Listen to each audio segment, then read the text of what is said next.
Hai, mahasiswa masih dengan saya Mr. Wahid Nugroho di Rumah Cerdas Bahasa Inggris.com. Belajar bahasa Inggris dan TOEFL dari nol. Syukur alhamdulillah sekarang saya dalam keadaan sehat. Anda yang sedang menonton video saya kali ini, saya juga doakan Anda semoga Anda juga dalam keadaan sehat sehingga kita bisa sama-sama belajar di channel Rumah Cerdas Bahasa Inggris.com ini. Dan saya doakan juga Anda semoga semakin sukses di studi maupun di karir Anda. Dan saya ucapkan terima kasih kepada Bapak Ibu yang sudah memesan buku ketiga saya, yakni Belajar Listening TOEFL dari nol. Di sini adalah semua trik-trik, strategi-strategi bagaimana cara belajar listening TOEFL dari nol. Semoga buku ini bisa membantu Anda untuk menguasai TOEFL khususnya di listening. Di sini banyak strategi, banyak trik, dan bukunya lumayan tebal. Nah, nanti di buku ini pertama Anda tonton video pembelajarannya. Setelah Anda tonton video pembelajarannya, langkah kedua Anda mengerjakan latihannya. Setelah Anda mengerjakan latihannya, yang ketiga adalah Anda harus menonton pembahasannya untuk mencocokkan jawaban Anda dengan penjelasan yang saya berikan. Dan semoga buku Belajar Listening TOEFL dari nol ini bisa menemani Anda dalam proses belajar TOEFL. Oke, dalam kesempatan hari ini saya masih berada di Klaten karena kebetulan saya ngerintis yayasan yang ada di Klaten. Bagi Bapak Ibu nanti ketika sudah pandemi sudah tidak ada, ingin belajar langsung dengan saya, Anda bisa belajar langsung di Klaten. Untuk kesempatan video kali ini saya akan mengajarkan tentang pola jebakan apositif. Nah, ini jebakan apositif ini sangat sering muncul dalam TOEFL dan Bapak Ibu biasanya salah. Kenapa? Anda tidak tahu bahwasanya ini adalah jebakan yang disebut dengan jebakan apositif. Dan sebelum saya jelaskan atau bahas soal tentang apositif di sini, saya jelaskan rumusnya terlebih dahulu supaya Anda bisa mudah untuk mempelajari. Rumusnya bagaimana, Sir? Rumusnya seperti ini. Pertama, Anda harus mengetahui apositif itu apa. Definisi dari apositif itu apa? Apositif adalah kata benda yang hadir sesudah atau sebelum noun atau kata benda yang berfungsi untuk memberikan keterangan tambahan. Jadi fungsi dari apositif ini adalah untuk memberikan keterangan tambahan. Nah, di sini ya, fungsi dari apositif itu apa? Memberikan keterangan tambahan. Lah, apositif ini posisinya bisa sesudah atau sebelum noun. Posisinya bisa sesudah atau sebelum noun. Mari kita lihat contohnya. Di sini Jokowi, koma, biasanya ditandai dengan koma. Kalau di tengah ada dua koma. Jokowi, koma, Presiden of Indonesia, koma. Lah, Presiden of Indonesia di sini ini adalah apositif. Apabila positif berada di tengah, maka harus dipisah dengan dua koma. Lah, maksudnya bagaimana, Sir? Yang saya maksud Jokowi di sini bukan tetangga kamu atau bukan penjual nasi goreng yang ada di desa kamu, bukan. Tapi yang saya maksud di sini, Jokowi adalah Presiden of Indonesia. Lah, jadi di sini kan kata nama Jokowi kan banyak. Seperti nama Wahid itu kalau kamu ketik di YouTube itu banyak sekali. Tapi Wahid, guru TOEFL atau guru bahasa Inggris. Nah, ini berarti guru bahasa Inggrisnya di sini adalah apositif untuk memberikan keterangan tambahan kepada kata benda yaitu Wahid. Jokowi, koma, President of Indonesia, koma, comes. Jadi di sini comes dia adalah verb-nya. Nah, noun-nya adalah subjeknya adalah Jokowi. Yang menentukan S atau IS-nya ini adalah Jokowi. Nah, Presiden of Indonesia di sini apositif untuk memberikan informasi tambahan tentang Jokowi. Oke. Terus yang kedua di sini contohnya a really good mechanic, koma. Nah, Tom, subjeknya adalah Tom. A really good mechanic di sini adalah untuk memberikan keterangan tambahan Tom. Tomnya itu bukan tetanggamu, tapi seorang montir yang hebat. A really good mechanic. Nah, di sini seorang montir yang hebat. Jadi a really good mechanic di sini untuk menjelaskan Tom. Nah, verbnya apa? Is fixing, sedang memperbaiki the car now, mobilnya sekarang. Terus ini contoh yang berada di tengah, ya. Ini ada yang berada di tengah.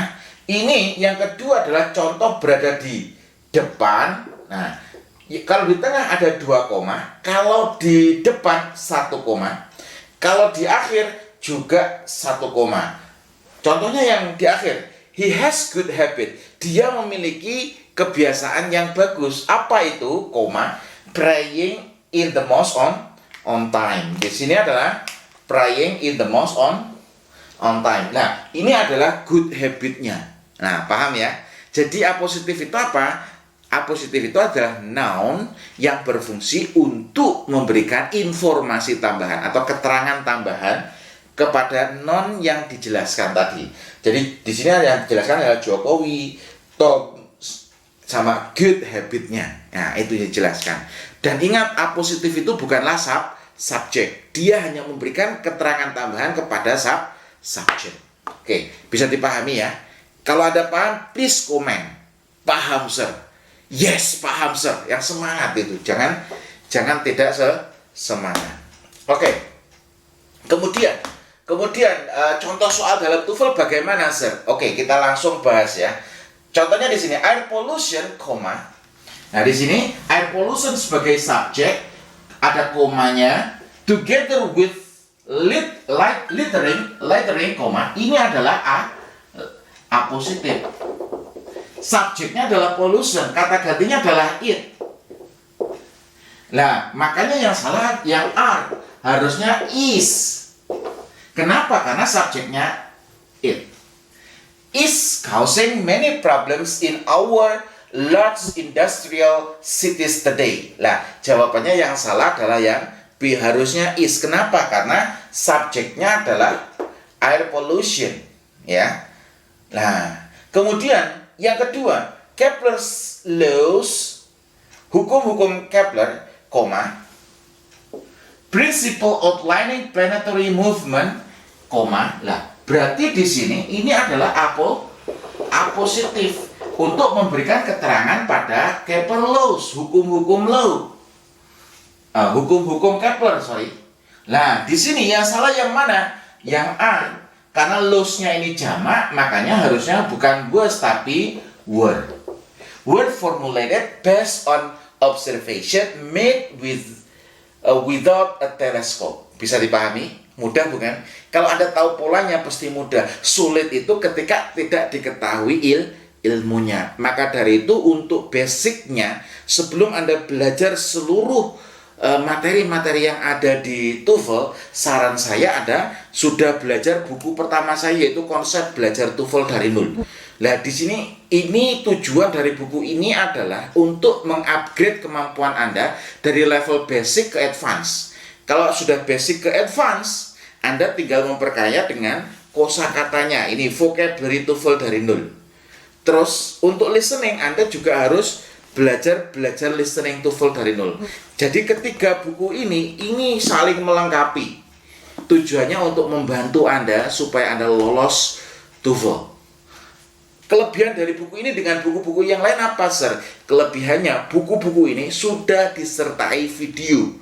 Jadi Anda buka buku sambil menonton video saya. Seperti Anda belajar dengan saya di Klaten, bukan?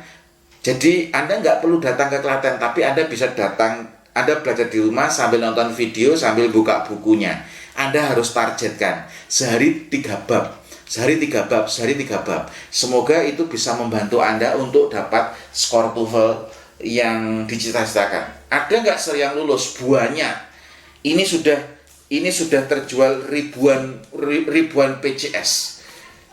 Dan ini masih proses pre-order. Ini masih pre-order, tanggal 5 besok saya akan kirimkan. Nah, untuk memperkaya, Anda harus melengkapi dengan kosakata. Vocabulary TOEFL dari nol ini membantu Anda untuk memperkaya kosakatanya. Kalau nggak punya kosakata, bagaimana, sir? Ya berat, itu kan. Mau tes TOEFL, kosakatanya minim, ya itu sulit itu. Makanya ketiga buku itu melengkapi, saling melengkapi. soal terakhir yang nomor 3, ini sangat mudah kalau Anda tahu ilmunya gitu kan. Nomor 3, the congressman accompanied by the secret service agent and aides. Nah, congressman di sini adalah sebagai subjek, ada komanya, accompanied by secret service agents and aides, koma. Ini congressman, man-nya itu satu, ya kan? Man kalau jamaknya man. Nah, makanya yang salah yang mana? Yang are, harusnya is. Karena congressman-nya ini satu. Kalau ini jama. Nah, jama. Oh, ini apa ini? Jama. Jadi congressman ini man-nya laki-lakinya satu. Peserta kongres laki-laki ini harusnya nggak boleh are tapi is. Lah, di sini ini adalah pola apositif. Anda harus benar-benar menguasai pola apositif ini. Kenapa? Karena di TOEFL itu sering sekali muncul pola apositif. Tapi sebelum belajar apositif, Anda harus belajar tenses dulu. Anda harus belajar part of speech dulu. Ini semuanya sudah saya masukkan di buku pertama saya, konsep belajar TOEFL dari nol. Jadi buku ini adalah untuk mengupgrade kemampuan Anda dari level basic ke advance. Kalau sudah ini, Anda bisa pelajari kosakatanya. Kosakatanya harus kaya. Mau tes TOEFL tapi kosakata yang minim ya berat. Setelah itu Anda baru belajar listening TOEFL dari nol. Ini sedang pre-order dan sudah banyak orang yang pesan. Insya Allah tanggal 5 besok akan saya kirimkan. Di pre-order belajar listening TOEFL dari nol ini, seperti biasanya kalau pre-order saya kasih sebagai kompensasi menunggu cetak, saya kasih Anda kaos. Kaosnya scholarships in your hand. Beasiswa ada di tanganmu. Jika mau pesan sekarang juga mumpung masih pre-order, besok dikirim tanggal 5. Dan ini hanya dicetak 500 buku saja. Untuk pre-order pertama saya cetak 500. Jadi siapa cepat dia dapat. Dan saya akan kasih Anda kaos, ada kopi produk dari murid RCBI yang saya akan berikan cuma-cuma kepada Anda. Sekian video ini, semoga bermanfaat. Terus belajar, tingkatkan kemampuan, dan saya doakan Anda bisa mencapai skor TOEFL yang Bapak Ibu rasakan. Sekian, terima kasih.